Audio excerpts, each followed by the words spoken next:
নিজৰ গাত লগা চেকা যদি আঁতৰাব নোৱাৰে তেন্তে 2026 চনত কংগ্ৰেছ অসমত জিকিলেও অসমৰ মুখ্যমন্ত্ৰী হ'ব নোৱাৰিব পাৰে গৌৰৱ গগৈ। কাৰণ গৌৰৱ গগৈৰ পৰিয়ালৰ বিৰুদ্ধে পাকিস্তানক সহায় কৰাৰ ভয়ংকৰ অভিযোগ উত্থাপিত হৈছে। যিদৰে এটা সময়ত কংগ্ৰেছ জয়ী হোৱাৰ পাছতো সোনিয়া গান্ধী প্ৰধানমন্ত্ৰী হ'ব নোৱাৰিলে, একেদৰে গৌৰৱ গগৈও মুখ্যমন্ত্ৰী হ'ব নোৱাৰিব নি কেতিয়াও অসমৰ। গৌৰৱ গগৈয়ে বহু সুবিধা লাভ কৰিছে যদিও গৌৰৱ গগৈয়ে পোনপটীয়া উত্তৰ আজিলৈকে কিন্তু দিয়া পৰিলক্ষিত নহ'ল। তেওঁৰ বিৰুদ্ধে থকা অভিযোগবোৰৰ পোনপটীয়া উত্তৰ দি তেওঁ সকলো বিতৰ্ক আজিয়ে শেষ কৰিব পাৰিলেহেঁতেন, কিন্তু সেয়া তেওঁ নকৰিলে। তেওঁৰ বিৰুদ্ধে উত্থাপিত অভিযোগ আৰু তেওঁ কি উত্তৰ দিলে সেয়া আমি এই মুহূৰ্তত আপোনালোকলৈ লৈ আহিছোঁ। ইয়াৰ বিচাৰ আপুনি কৰিব। গৌৰৱ গগৈৰ বিৰুদ্ধে কেইবাটাও অভিযোগ উঠিছিল। প্ৰধান অভিযোগ উঠিছিলে 10 দিন গৌৰৱ গগৈয়ে পাকিস্তানৰ ক'ত আছিল, কি কৰিছিল, কাক লগ কৰিছিল, কোনে ভিছা এক্সটেণ্ড কৰিছিল। অভিযোগ আৰু গৌৰৱ গগৈৰ উত্তৰ এই সম্পৰ্কত কি আছিল। গৌৰৱ গগৈৰ পৰিয়ালে বা পৰিবাৰে পাকিস্তানত কাম কৰি থকা নাছিলে। She was working in India, but Gaurav tried to explain to the Assamese media that my wife was at that point of time in Islamabad. That is why I visited. But that is false, because Elizabeth Kolban Gogoi joined Lead India on 1st June 2012 with headquarters in Delhi. But he visited Pakistan December 14, 2013 to December 2024. Again, to keep the visit a low profile, he decided to go by Atari border. Teo Atari border di par hoy.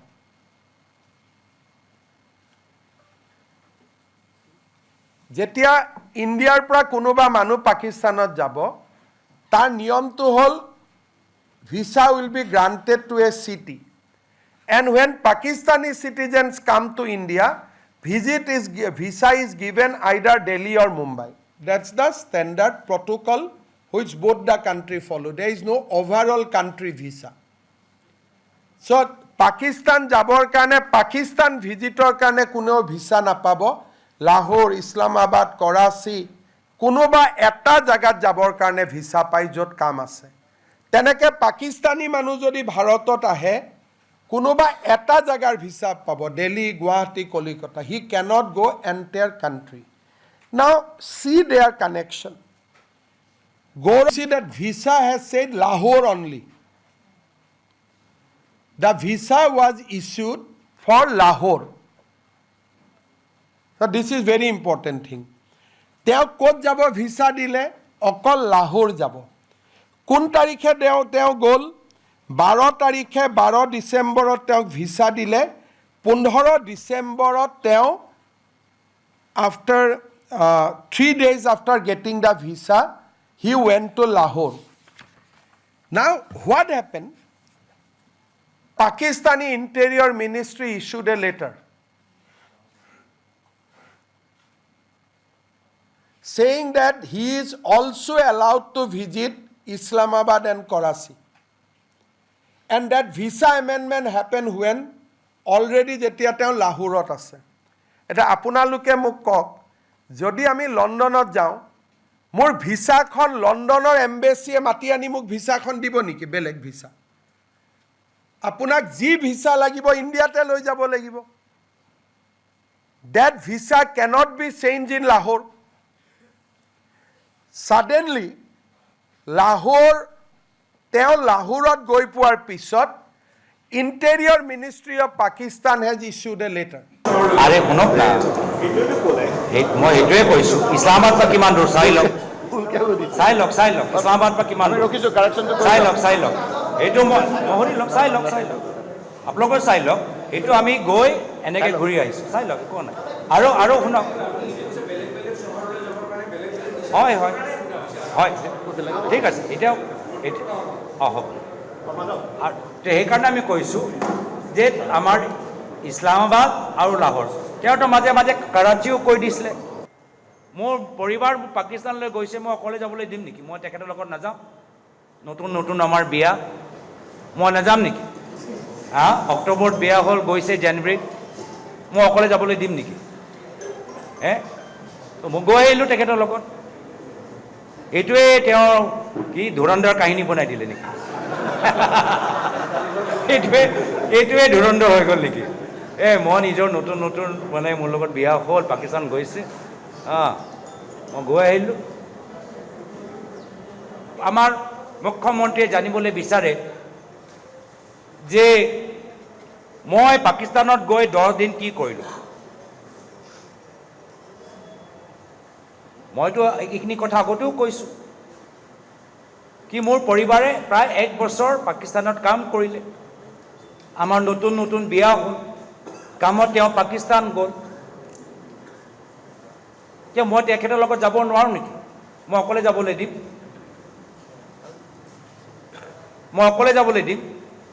মই তেখেতৰ লগত গৈছোঁ চাবলৈ, কেনেদৰে আছিলা, ক'ত গৈছিলা, কেনেদৰে থাকিলা। অকলে এজন বাহিৰৰ পৰা, ইউৰোপৰ পৰা অহা, UK পৰা অহা, পাকিস্তান যেনেকুৱা দেশত কেনেদৰে তুমি 1 বছৰ কাটিলা ময়ো জানিবলৈ বিচাৰোঁ। ক'ত থাকিলা, ক'ত তোমাৰ বজাৰ, ক'ত তোমাৰ পাৰ্ক, ক'ত তুমি দোকান কৰা, দোকানৰ পৰা বস্তুখিনি কিনা। আৰু হয় আমি আগতে লাহোৰলৈ গ'লোঁ, পিছত গৈ মোৰ মন কৰিলে তক্ষশিলা যাবলৈ। তক্ষশিলা আমাৰ ভাৰতীয় চিভিলাইজেশ্যনৰ আমাৰ আটাইতকৈ প্ৰাচীন এটা ঠাই, আৰ্কিঅলজিকেল ঠাই। মোৰ মন কৰিলে তক্ষশিলা যাবলৈ। নিয়ম অনুসৰি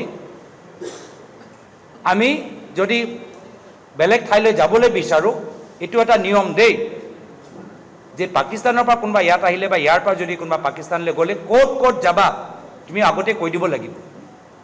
আমি যেনেকৈ ইয়াৰ পৰা থাইলেণ্ডলৈ যাওঁ, এটা ভিজা হ'লেই হ'ল আৰু গোটেই থাইলেণ্ড ভ্ৰমণ কৰিব পাৰোঁ, সেইটো নিয়ম ইয়াত নহয়।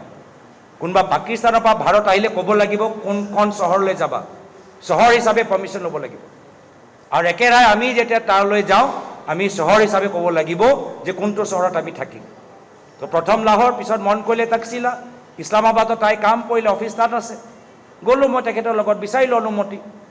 গোটেইখিনি তথ্যটো যেতিয়া আমি ঘূৰি আহিলোঁ, সাংসদ হ'লোঁ, সেই পাছপৰ্টৰ ডিটেইলছটো আমি মোদী চৰকাৰক দি দিলোঁ। মোদী চৰকাৰটো নিজে ষ্টেম্পবোৰ চোৱা নাই নেকি যে ক'ত ক'ত গৈছে? 2014তে গম পাই গ'ল। মোদী চৰকাৰতো কোনো আপত্তি নাই, মোদী চৰকাৰতো কোনো প্ৰশ্ন নাই। প্ৰশ্ন আছিল 10 দিন তেওঁ ক'ত থাকিলে, সেই উত্তৰ দি আজিৰ বিতৰ্কৰ অন্ত পেলাব পাৰিলেহেঁতেন গৌৰৱ গগৈ, কিন্তু আজিও তেওঁ সেই 10 দিন ক'ত থাকিলে, কি কৰিলে, কোনখন হোটেলত আছিলে নক'লে। তেওঁৰ বিৰুদ্ধে দ্বিতীয়টো অভিযোগ আছিল যে পত্নীৰ একাউণ্ট পাকিস্তানত আছিল আৰু পাকিস্তানৰ পৰা দৰমহা একাউণ্টত, কিন্তু সেই কথা নিৰ্বাচনী শপতনামাত তেওঁ উল্লেখ কৰা নাছিল। এলিজাবেথ গগৈক প্ৰথম তেওঁ পাকিস্তানত চাকৰি দিয়ে, তাৰপিছত ইণ্ডিয়ালৈকে পঠিয়ায়। কিন্তু ইণ্ডিয়াত পঠাওঁতেও এলিজাবেথ গগৈ দৰমহা পাকিস্তানেই দি থাকে, পাকিস্তানৰ পৰা লিড পাকিস্তান এণ্ড আলী তৌকিৰ। আৰু এগ্ৰিমেণ্টত লিখা যায় যে her service will not be control by Delhi office, it will be control by Pakistan office. Assam পুলিচে যেতিয়া কৈছিলে যে আপুনি 2011 পৰা 2012লৈকে পাকিস্তানত কাম কৰিছিলে, মাহত 2 লাখ, তাৰপিছত 2.5 লাখ, আজিৰ ইণ্ডিয়ান মানিত ইট উইল বি 5 লাখ, যে এই দৰমহাৰ টকা ক'ত জমা থৈছিলে? বোলে মই পাকিস্তানী বেংক একাউণ্টত জমা থৈছিলোঁ। আমি সুধিছিলোঁ বেংক একাউণ্ট এতিয়া আছেনে নাই? চি ৰিফিউজ টু আনচাৰ, তেখেতে আমাক উত্তৰ দিব খোজা নাছিলে। বৰ্তমানৰ সময়ত বেংক একাউণ্ট পাকিস্তানত নাই, কিয় থাকিব? পাকিস্তানত এতিয়া এই সময়ত এক্টিভ বেংক একাউণ্ট, গোটেই বেংক একাউণ্টবোৰ বন্ধ কৰি মোৰ পৰিবাৰে পাকিস্তান এৰি ভাৰতলৈ আহিছে। সেই সময়ত যি সময়ত পাকিস্তানত আছিলে তেতিয়া বেংক একাউণ্ট লাগে দোকানৰ পৰা বস্তু কিনিবলৈ, আৰু যেতিয়া পাকিস্তানক এৰিলে বেংক একাউণ্ট বন্ধ কৰি আহিলে। আৰু এটা অভিযোগ তেওঁ ওলাইছে যে এনেকুৱা যেন হৈছে যে একদম মানে পাকিস্তানৰ পৰা পইচা তেওঁৰ নিজৰ ব্যক্তিগত এমাউণ্টত জমা হৈছে। এইটো নহয়।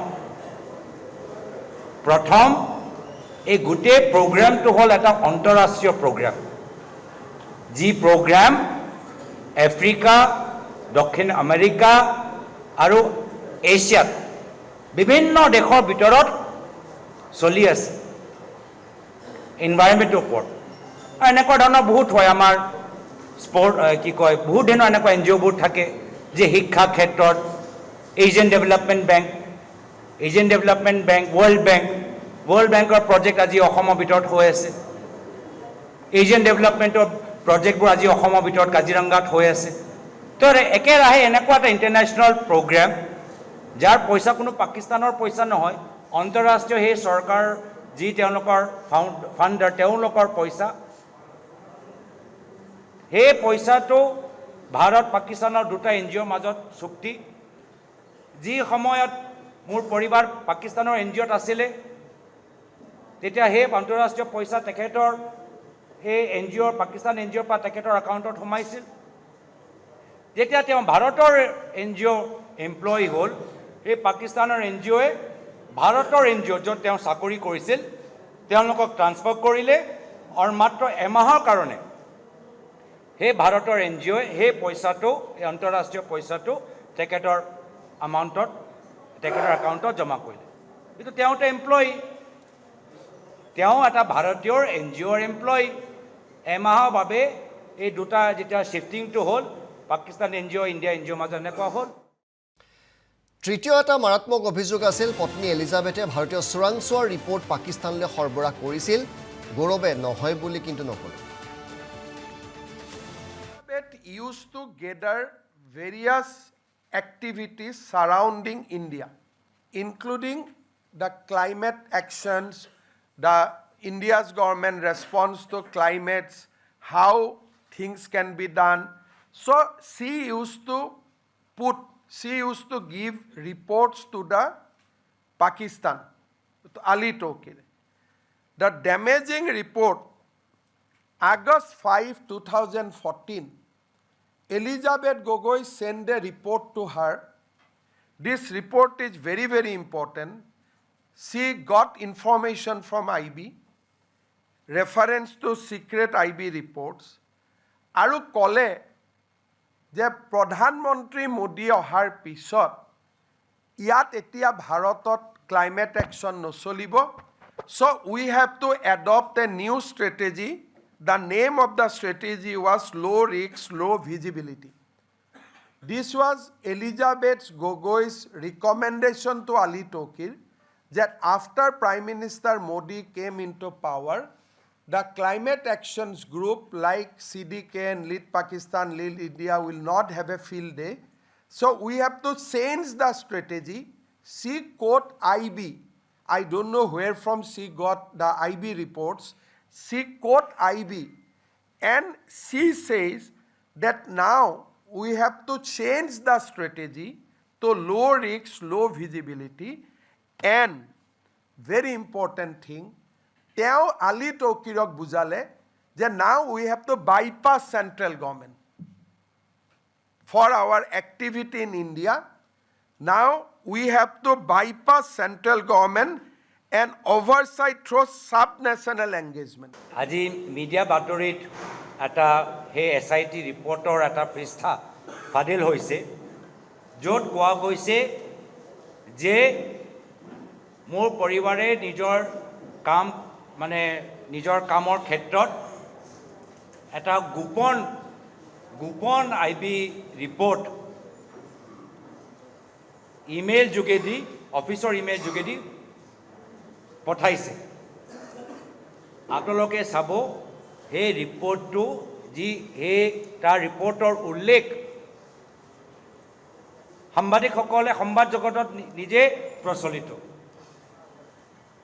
যি কথা চৰকাৰৰ কেতিয়াবা IB বা চৰকাৰৰ কিছুমান অফিচিয়েলে মিডিয়াত ষ্টৰি দিয়ে মিডিয়া ষ্টৰিৰ পৰা আধাৰিত তেওঁ নিজৰ কামৰ কাৰণে সেই ইণ্টাৰনেশ্যনেল প্ৰগ্ৰাম সেই প্ৰগ্ৰামৰ ভিতৰত বিভিন্ন ৰিকুৱাৰমেণ্ট থাকে জানিবলৈ বিচাৰে তোমালোকে প্ৰেছ ৰিলিজবোৰ চাই দেশৰ কি চৰকাৰৰ পৰা কি তেওঁলোকৰ ৰায় চৰকাৰে বিভিন্ন বিষয়ৰ ওপৰত কি ৰায় প্ৰকাশ কৰিছে মিডিয়াত কি প্ৰকাশ কৰিছে মিডিয়া প্ৰকাশ কৰা ৰায়বোৰহে মোৰ পৰিবাৰে তাত দিছে এটা যি পৃষ্ঠা মই চালোঁ সেই পৃষ্ঠাটো ইণ্ডিয়ান এক্সপ্ৰেছৰ এটা ষ্টৰিতে সেই কথাটো উল্লেখিত ইণ্ডিয়ান এক্সপ্ৰেছৰ আধাৰিত ভিতৰতে সেই কথাবোৰ উল্লেখিত তো যি প্ৰেছৰ ভিতৰত প্ৰকাশিত কথাবোৰ আছে বাতৰিবোৰ আছে য'ত চৰকাৰে নিজৰ ৰায় স্পষ্টীকৰণ দিয়ে নিজৰ স্থিতি স্পষ্টীকৰণ দিয়ে কেতিয়াবা চৰকাৰে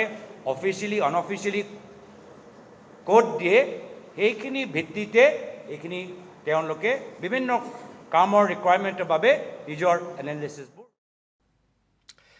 গৌৰৱ গগৈৰ বিৰুদ্ধে চতুৰ্থ অভিযোগ 4জনীয়া পৰিয়ালটোৰ এজনহে মাত্ৰ হিন্দু গৌৰৱ গগৈৰ বাদে বাকীসকল হিন্দু নহয় আনকি সন্তানকো প্ৰদান কৰা হৈছে খ্ৰীষ্টিয়ান ধৰ্ম গৌৰৱ গগৈক বিয়া কৰোৱাৰ পিছত এলিজাবেথ গগৈয়ে নিজৰ একো পৰিচয় এৰি দিয়া নাই তেখেত এতিয়াও ব্ৰিটিছ চিটিজেন এণ্ড তেওঁ এতিয়াও খ্ৰীষ্টিয়ান ধৰ্মত বিশ্বাস কৰে Now, mother says that I am a Christian. The daughter says I am a Christian.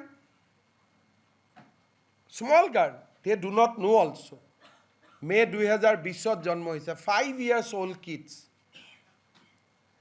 তো ছোৱালীজনীক জন্মৰ পৰাই খ্ৰীষ্টিয়ান ল'ৰাজনৰ পাছপৰ্টত হিন্দু আছিলে now it has been shifted to blank. That means it is in the process.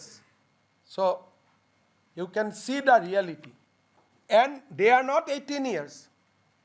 Torun Gogoi religion, তেওঁলোকৰ অধিকাৰ হয় তৰুণ গগৈৰ নেশ্যনেলিটি তেওঁলোকৰ অধিকাৰ হয় 18 বছৰ পিছত নিজে কিবা কৰিব nobody will question.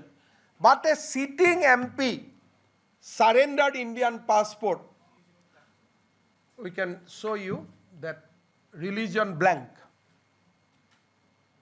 Agot religion Hindu asile. In the we will give you the you see this was written Hindu. When he was holding a Indian passport, he was mentioned as a Hindu. The moment he took the British passport, his religion gone blank. Now show his daughter passport. The family has 3 people having British passport. He is the lone Indian citizen. চাৰিটাৰ ফেমিলিত 3জনে British passport আছে এজন Indian citizen হৈ আছে 4জনৰ ভিতৰত 2জন Christian এজন blank আৰু এজন হিন্দু মোৰ 5 বছৰীয়া 9 বছৰীয়া ল'ৰা ছোৱালী যি ডিটেইলছ আমি মুকলি কৰিব নোৱাৰো ৰাজহ কৰিব নোৱাৰো সেইখিনি তেওঁলোকে যোৱাকালি সংবাদ মাধ্যমত মুকলি কৰিলে প্ৰশ্ন সোধাটোও ভুল আইনী বিৰুদ্ধে আৰু তেওঁ যি কাম কৰিছে আইন বিৰুদ্ধে মাইনৰ চিলড্ৰেন 9 বছৰীয়া 5 বছৰীয়া মাইনৰ চিলড্ৰেনৰ প্ৰাইভেট ইনফৰমেশ্যন তেওঁৰ ওপৰত কিমান কেছ তেওঁ নিজৰ মোৰ পৰিবাৰে নিজৰ চাকৰি কৰি আছে নিজৰ দেশখন এৰি আজি ভাৰতৰ ভিতৰত আজি আমাৰ ঘৰখন চলাই আছে আৰু তেওঁৰ স্বাধীনতা আছে আৰু তেওঁ মোৰ ল'ৰা ছোৱালীৰ মাতৃ আৰু তেখেতে মোৰ ল'ৰা ছোৱালীক ডাঙৰ কৰিছে এজন ৰাজনীতিবিদ হিচাপে আমি সকলোৱে নিজৰ পৰিয়ালৰ পৰা আঁতৰত থাকোঁ মই নিজে সৰু কালত মোৰ নিজৰ দেউতাক মই দেখাই নাই বেছিভাগ মোৰ দেউতা অসমৰ ৰাইজৰ মাজত আছে কেতিয়াবা প্ৰদেশ কংগ্ৰেছ সভাপতি হিচাপে কেতিয়াবা এগৰাকী সাংসদ হিচাপে মোক ডাঙৰ কৰিলে মোৰ মায়ে আৰু মাৰ বাবে আজি মই ইমান ডাঙৰ আজি মই হ'বলৈ আৰু আপোনালোকৰ সন্মুখত আহিছোঁ একেৰাহে মোৰ পৰিবাৰে মোৰ ল'ৰা ছোৱালীক ডাঙৰ কৰিছে আৰু যি সময়ত মোৰ ল'ৰা ছোৱালী 18 বছৰ নাপায় তেখেতৰ দায়িত্ব তেখেতৰ জীৱনৰ লৈ নিৰ্ণয় মই তেওঁলোকৰ মাতৃৰ ওপৰত এৰি দিছোঁ আৰু যেতিয়া 18 বছৰ তেওঁলোকে অতিক্ৰম কৰিব তেতিয়া তেওঁলোকে স্বাধীন মনেৰে তেওঁলোকে সিদ্ধান্ত ল'ব যি এটা গৌৰৱ গগৈৰ বিৰুদ্ধে পঞ্চম অভিযোগ আছিল যে পাকিস্তানৰ পৰা তেওঁ ঘূৰি অহাৰ পাছত যেতিয়া তেওঁ সাংসদ হ'ল তেতিয়া সদনত এনে কেতবোৰ প্ৰশ্ন কৰিছিল যিবিলাক প্ৰশ্নৰ উত্তৰে পাকিস্তানকে সহায় কৰিছিল After he returned, he became MP. Now, what kind of question he put in the parliament? Parliament তেওঁ কি সোধে question about the military preparedness, import of hardware and software for defense force, assessment of air squadron and submarine of Indian Armed Force, new rules regarding domestic manufacturers of arms and ammunition. These are genuine questions? Now you see, he asks question, যে পাকিস্তান হাই কমিশনত এপিনজ হৈ আছে নেকি? ভাৰতে পাকিস্তান হাই কমিশনত চোৰাংচোৱা কৰি আছে নেকি? So these are abstract from his parliamentary question. Epinoges at the Pakistan High Commission of Delhi. Is it for a MP to ask? Then you see, he asks strategies of the nation's water mission area close to that Colburns area of work, the climate change related questions. Sensitive military question. Gaurav put question in parliament. Apnaloke just you see and think. Nuclear power plants. Quote ase. Uranium reserve in Jharkhand, Meghalaya, Andhra Pradesh, Telangana, Rajasthan, Tamil Nadu, Bihar. Where it is? He was asking about uranium reserve. These are immediately after his Pakistan visit. वो कहते हैं कि असम का MP देश के सदन में देश के सीमा को लेकर सवाल क्यों उठा रहा है?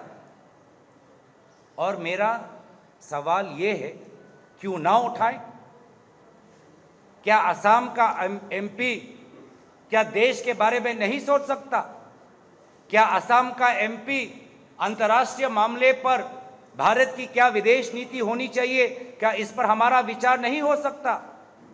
क्या हम असम के एमपी, क्या हम देश के राजनीति के बारे में, देश की सुरक्षा के बारे में हमारे पास कोई जानकारी नहीं, कोई ज्ञान नहीं कि हम सवाल ना पूछे?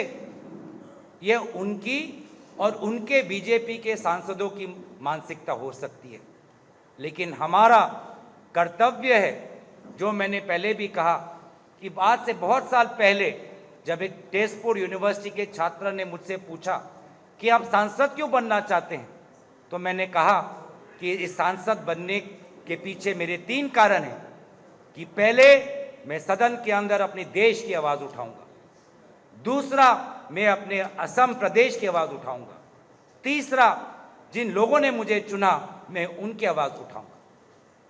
और ये भी हो सकता है, मैं चाहूँगा कि वो थोड़ा पढ़ ले कि जो सवाल का जिक्र वो कर रहे हैं वो सवाल दूसरे दलों के सांसदों ने भी उठाया है।